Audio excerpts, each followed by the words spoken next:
మనందరికీ షూనేమిరాలైనటువంటి కనురాలైన స్త్రీ తెలుసు కదా.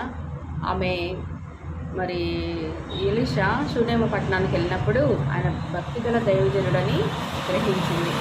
మనం కూడా ఎన్నో సంవత్సరాలుగా మరి దేవుని వాక్యాన్ని వింటున్నాము, దేవుల్లో జీవిస్తున్నాము, కానీ మన దైవజనుల గురించినటువంటి ఒక అవగాహన కలిగి ఉన్నామా? వారికి మనము మరి ఎటువంటి సదుపాయాలు చేస్తున్నాం? ఏ విధంగా మన దైవజనులు మనం గౌరవిస్తున్నాము? కనీసం వారి కొరకు ప్రార్థన చేస్తున్నామా? మరి దైవజనులను ఈమె ఎంతగానో గౌరవించింది. ప్రతిఫలంగా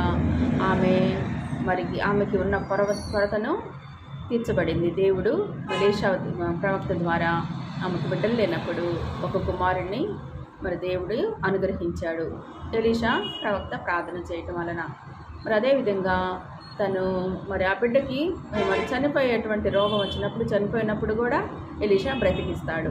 అయితే మరి ఎలీషా ఒకసారి ఆమెను పిలిచి, అమ్మ, ఈ దేశంలో కరువు రాబోతుంది కనుక నువ్వు ఫిలిస్తీ దేశానికి వెళ్ళి అక్కడ ఉండి 7 సంవత్సరములు కరువు రాబోతుంది అని చెప్పినప్పుడు ఆమె ఫిలిస్తీన్ల దేశంలో పోయి 7 సంవత్సరములు అక్కడ ఉంటుందన్నమాట, వాసము చేసిన. అయితే ఆ 7 సంవత్సరం బ్రతికించిన తరువాత ఆ స్త్రీ ఫిలిస్తీన్ల దేశం నుండి తన ఇంటిని గుర్చి, భూమిని గుర్చి మనవి చేయటకై రాజు వద్దకు వచ్చిందనమాట. తనకు రావాల్సినవన్నీ కూడా మరి 7 సంవత్సరం లేదుగా తన భూపంట విషయం అయితేనేమి, మరి తన ఇంటికి సంబంధించినటువంటి ఆస్తుల విషయం అయితేనేమి, వాటి గురించి రాజు వద్ద మనవి చేయటానికి ఆమె వచ్చినప్పుడు అప్పుడే గెహజీ మరి ఎలీషా ప్రవక్త గురించి గెహజీని పిలిపించి రాజుగారు ఎలీషా చేసినటువంటి మరి కార్యాల గురించి తెలుసుకోవడానికి, ఎలీషా ప్రవక్త గురించి మాట్లాడటానికి గెహజీని పిలిపించి ఉంటాడు. అప్పుడు ఆ షూనేమిరాలు వచ్చినప్పుడు, అయ్యా, అదిగో ఈ షూనేమిరాలకి పిల్లలు లేనప్పుడు ఒక బిడ్డని ప్రార్థన చేసి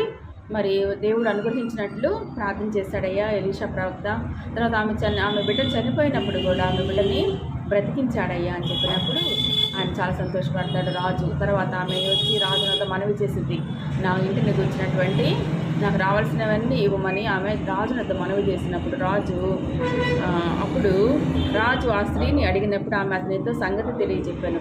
కాబట్టి రాజు ఆమె పక్షముగా ఒక అధిపతిని నియమించి ఆమె సొత్తు యావత్తును ఆమె దేశం విడిచినప్పటి నుండి నేటి వరకు భూమి ఫలించిన పంట యావత్తును ఆమెకు మరలా ఇప్పించమని సెలవిచ్చను.